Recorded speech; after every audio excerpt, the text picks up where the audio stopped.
The Lives of the Saints by Father Alban Butler, July 7th, St. Felix, Bishop of Nantes. The most illustrious among the bishops of Nantes was St. Felix, a person of the first rank in Aquitaine, some say of Bourges in the first Aquitaine. Others more probably think of the second Aquitaine on the seacoast and nearer Brittany. In the world he was more illustrious by his virtue, his eloquence, and learning than by his dignities and high birth. The Greek language was as familiar to him as his own. He was a poet and orator, and seems from Fortunatus's expression to have written a panegyric on the Queen St. Radegundes in verse. He had been married when he was called to succeed Evomer, the holy bishop of Nantes, toward the close of the year 549, in the 37th year of his age. His zeal for discipline and good order appeared in the regulations he made for his own diocese, and in the decrees of the Third Council of Paris in 557, in the Second of Tours in 566, and the Fourth of Paris in 573. His charity to the poor had no other bounds but those of their necessities, and considering that the revenues of the Church were the patrimony of the poor, he reserved to himself only the prudent and troublesome administration of them for their use. He sold for them and the Church his own patrimony, and made it his study and earnest endeavor that no one in his diocese should pass unrelieved in distress.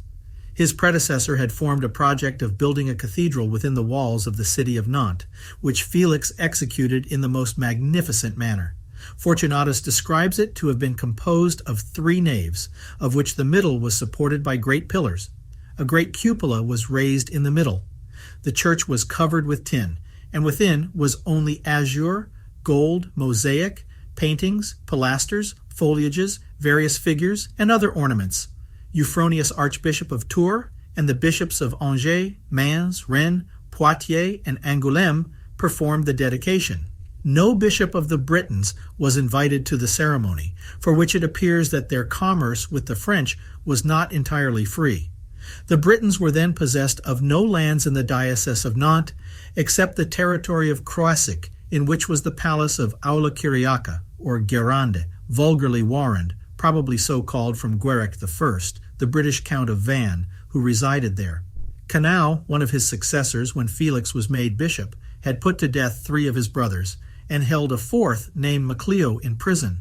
St. Felix by his intercession saved his life and obtained his liberty. St. Gregory of Tours complains that Bishop Felix had been prepossessed by false informations against Peter, Gregory's brother, and accused him of favoring an unworthy nephew, but in other places bears testimony to his eminent sanctity, which is much extolled by Fortunatus and others.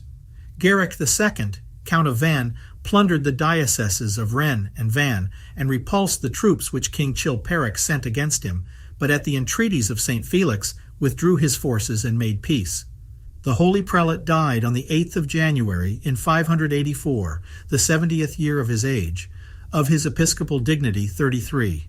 He is honored at Nantes, of which he was the 16th bishop from Saint Clair, on the 7th of July, the day of the translation of his relics.